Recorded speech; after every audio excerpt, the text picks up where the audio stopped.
complex tapestry of life, the threads of fate and circumstance often lead us to unexpected places and people. It is woven in a cloth of righted fibres and twisted in unfortunate events. When I tied the knot with my husband, Dave, I thought everything would be as perfect as it was supposed to be. I devoted myself to him, my attention and devotion. All the hard work and dedication I poured into our relationship were put to waste when he decided to hand me divorce papers and favoured his mean sister over me. I am Lizzie, and this is the tale of my unfortunate relationship with the man I treated with utmost love and respect, but gave me nothing but mistreatment in return. Our twisted bond started with our fathers, who were best friends and colleagues. And I could honestly say that the story begins with a familiar twist of parental influence.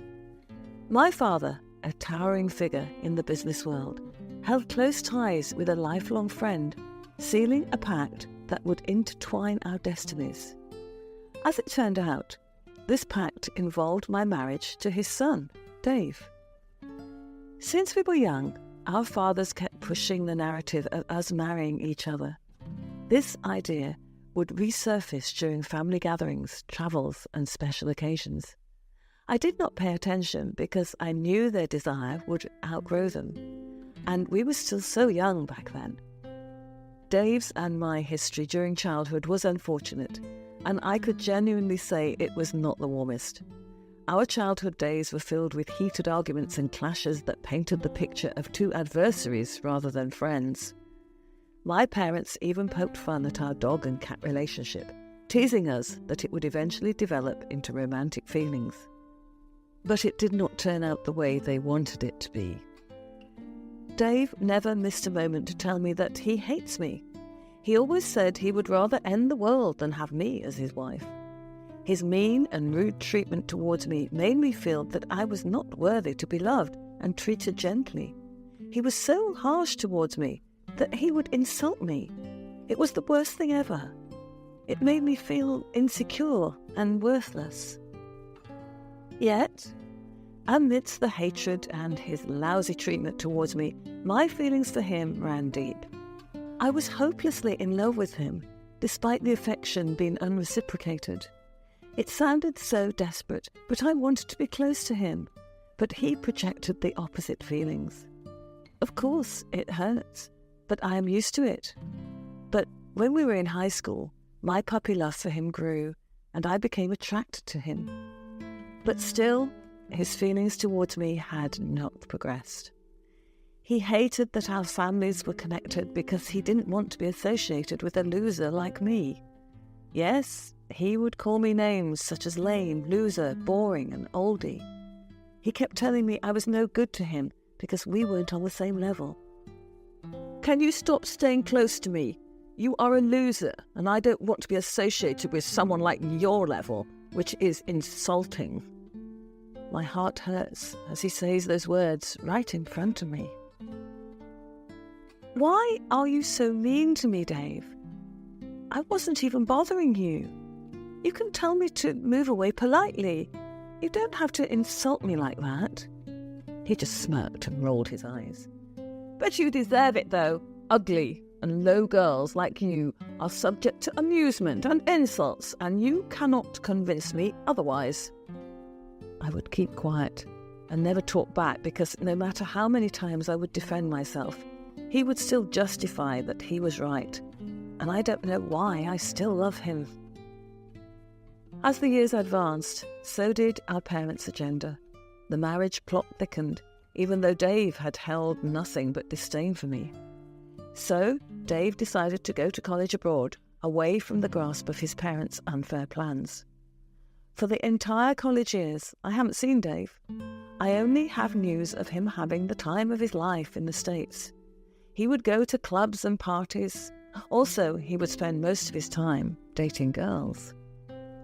With our time apart, I could also feel that my feelings for him were slowly drifting away.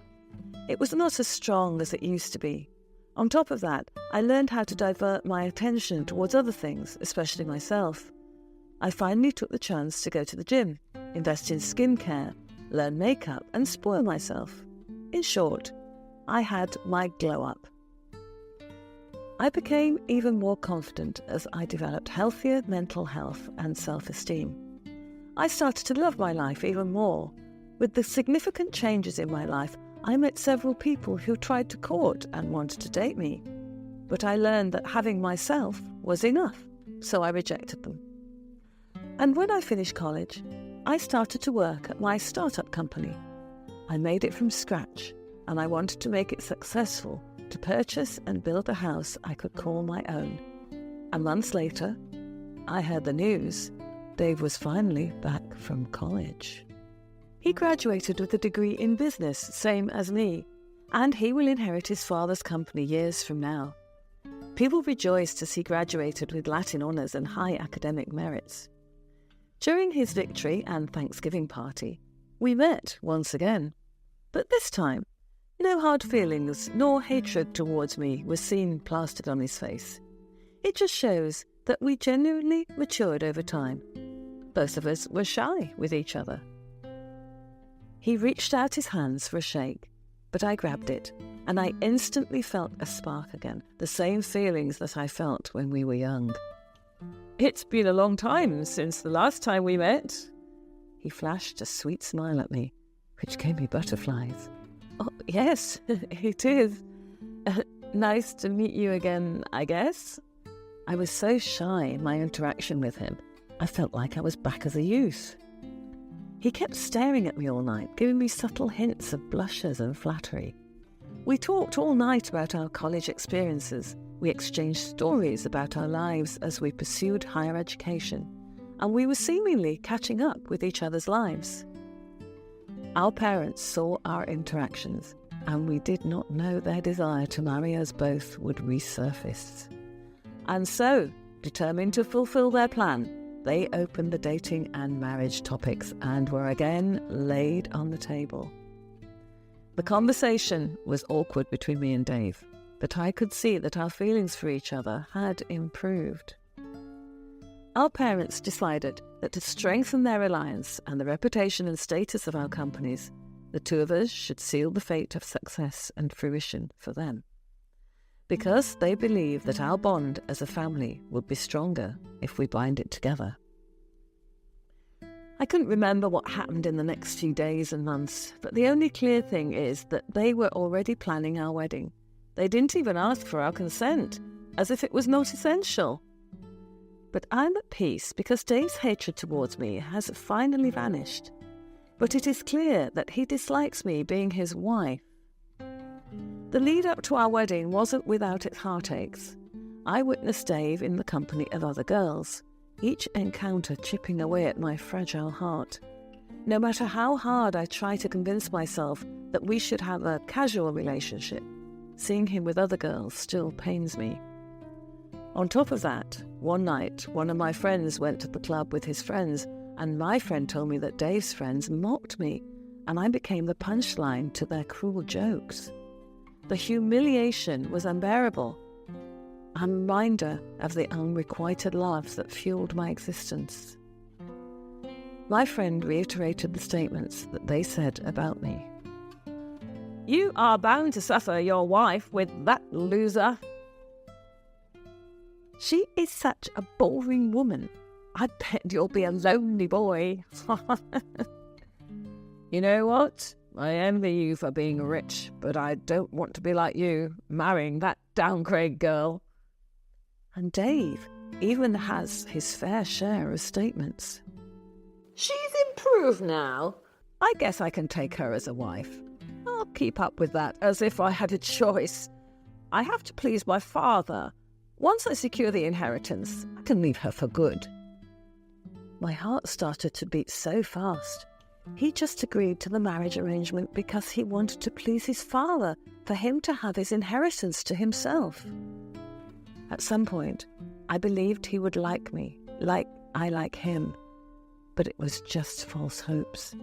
It will never happen, and now I am hurting, and I should have known better.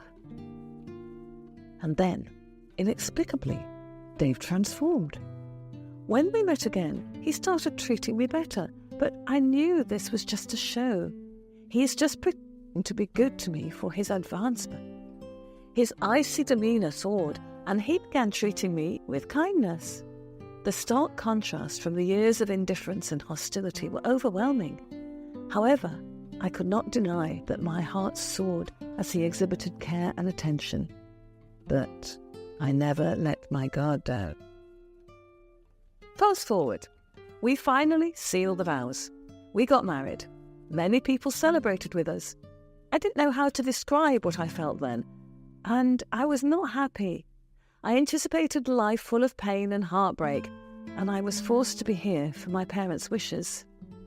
So, in the early days of our marriage, it seemed as though love was finally blooming between us. We were not sweet to each other. We didn't even share a bed. Every sweet gesture we make is a show for everyone to feast on and eat upon. The first year of our marriage was all about pretending and putting off a presentation to everyone. And of course, arguments were present. One night, Dave came home drunk, and it was his birthday. He refused to celebrate it with me and his family because he wanted to spend time with his friends. Of course, I anticipated it because he kept shoving to my face that I was nothing but a dull woman to be with. "Oh, look who we have here, the resident loser." I was cleaning the living room when I heard him say those words. My grip on the curtain tightened, but I remained silent, determined not to give him the satisfaction of a reaction. "The world's most boring wife, that's you, right?" The mockery in his voice was evident. I clenched my jaw, fighting to maintain my composure. I shifted my gaze, avoiding his piercing eyes. "I often wonder what it would be like if I hadn't been forced into this marriage with you. Probably a lot less dull." My fingers trembled slightly, my heart aching at the cruel words that spilled from his lips. I took a steadying breath, still refusing to let his verbal assault break my silence. "Worthless, that's what you are. You can't even hold a decent conversation, can you?" His drunk days and words have genuinely pierced my heart in pain. My chest tightens, but I maintain my silence. My silence becomes a weapon, a defiance that counters his venomous words. "I bet you're used to this by now, aren't you? Being invisible, being insignificant. It's what you're good at." He never shuts up. He just kept throwing insults at me. My eyes shimmered with unshed tears, but I blinked them away, determined to remain strong. "Well, don't worry, sweetheart. I will find someone who's anything but boring. Someone who makes my life interesting." I was so shocked by what he just said. My hands curled into fists, my nails digging into my palms. I fought back tears. The weight of his words was gnawing at me. He just laughed at me. "Pathetic. I'm just being honest, and it is something you're incapable of." I took a deep breath, steadying myself. I wiped away a tear that had escaped, refusing to let his cruelty define my worth. I stood tall, a silent symbol of resilience in adversity. But then, one day, an uninvited entry happened. It was Kira, his half-sister. I never knew that he had a younger sister. We have known each other since we were young. So he told me that it was from his mother's side. His parents were divorced when he was 5 years old, and he said to me that Kira will be living with us from now on. My husband's transformation was fleeting, fading into the shadows as Kira stepped into the spotlight. With her arrival, Dave's chilling indifference became prominent. I stood by, a spectator to his newfound attachment to Kira. Their bond grew, and my heart ached with jealousy. I often saw them talking to each other, laughing, and even staying up late. And my suspicions rose, so I couldn't believe they were siblings. Kira's facade, however, was just that, a deceptive mask that concealed her true intentions. Her mean-spiritedness and bullying were a testament to the malicious nature she harboured. The hatred radiating from her was inexplicable, but I understood all too well that she and Dave had allied against me. She kept insulting and being mean to me whenever Dave was not around. She would treat me harshly and sometimes as a servant. "My brother told me that you are up to no good, so do yourself some favour and do my laundry. At least you'll be doing something good." She was so mean, and Dave would always spoil her. He would treat her nicely compared to me. I tried my best to live with it, and I just focused on my work and finishing our dream house's construction. I could also say that I contributed the most to our house. I would say 80%. And then, the climax of our story began when Dave declared his intention to give Kira the house I had built, a testament to 5 years of relentless dedication. "I don't care if you say you paid for almost everything. I'm your husband, and you will follow everything I'll say. I don't care about your feelings. My sister deserves this home. Obey me, or I will divorce you. And you know what will happen if I do that. Your father will hate and disown you." But his threats of divorce, a last-ditch effort to bend me to his will, didn't shake my resolve. I held a secret that would shift the balance of power once and for all. Beneath Kira's cunning exterior lay a shocking revelation. Through investigating her background, I unveiled the truth. She was no half-sister, but rather Dave's mistress. When she entered our life, I spent every penny I had to run a background check on her. Their affair was an open secret, conducted under my unsuspecting nose, inside the home I had constructed with sweat and tears. Armed with evidence, I sought out Dave's father, exposing the truth of his son's betrayal. Fury blazed in his eyes as the realization dawned, and he promptly disowned Dave. The house, once my pride and joy, became his father's purchase, and I received compensation for my efforts. He insisted on giving me twice its value so that I could have money of my own. Dave's father cast them out of my house, including the mistress. He disowned Dave right in front of us. I saw how fear flashed before Dave's eyes. His father tore up the letter stating Dave as the heir of his company. As he tore the paper, so did Dave's inheritance and wealth. And because he is now poor, his mistress fled, and I initiated a divorce, severing the last ties that bound us. Dave's world crumbled, the consequences of his actions haunting him relentlessly. The revenge was not just satisfying, it was a poetic triumph over the forces seeking to break me. Through it all, I emerged stronger, empowered by the knowledge that my resilience and cunning had turned the tables on those who had underestimated me. The aftermath of the storm was a mixed bag of emotions. A sense of liberation washed over me as the shackles of a loveless marriage were finally broken. The weight of betrayal, humiliation, and years of emotional turmoil began to lift. With the divorce finalised, I found solace in knowing that my strength had prevailed, that I had navigated the treacherous waters of deceit and emerged victorious. The days that followed were not without their challenges. The whispers of society painted a different story, one that painted me as the villainess who had torn apart a seemingly happy family. But behind closed doors, people were slowly piecing together the puzzle, uncovering the truth hidden beneath layers of deception. The aftermath had its bittersweet moments as well. I found support in unexpected places, from friends who had always stood by me and those who had witnessed the transformation of my marriage. As they say, the truth has a way of revealing itself, and with it came a newfound respect for my resilience. Kira's exit from our lives was a significant turning point. The revelation of her true identity and intentions spread like wildfire, exposing her as the manipulative intruder she had been. The humiliation she faced was a poetic justice that mirrored the hurt she inflicted upon me. Her departure brought a sense of closure, a chapter ending in the grand story of my life. Dave's punishment was harsh, befitting the depth of his betrayal.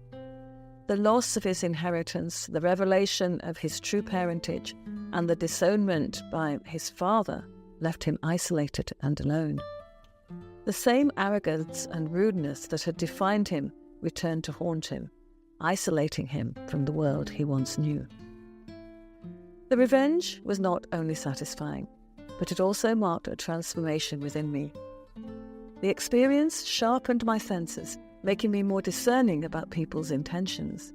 It reinforced my resilience, reminding me of my strength to weather life's storms. In the end, my story became one of empowerment and redemption. It was a testament to the power of knowledge, of unearthing the truth that lay beneath the surface. My journey from unrequited love to humiliation to revenge might have been unconventional, but it was mine. Standing amidst the ruins of a broken marriage, I knew that the phoenix that had risen from the ashes was more muscular and wiser than ever. How will you handle it if you are put in the same situation as Lizzie? Let us know in the comments section below. Don't forget to subscribe to the channel and like our videos for more content like this.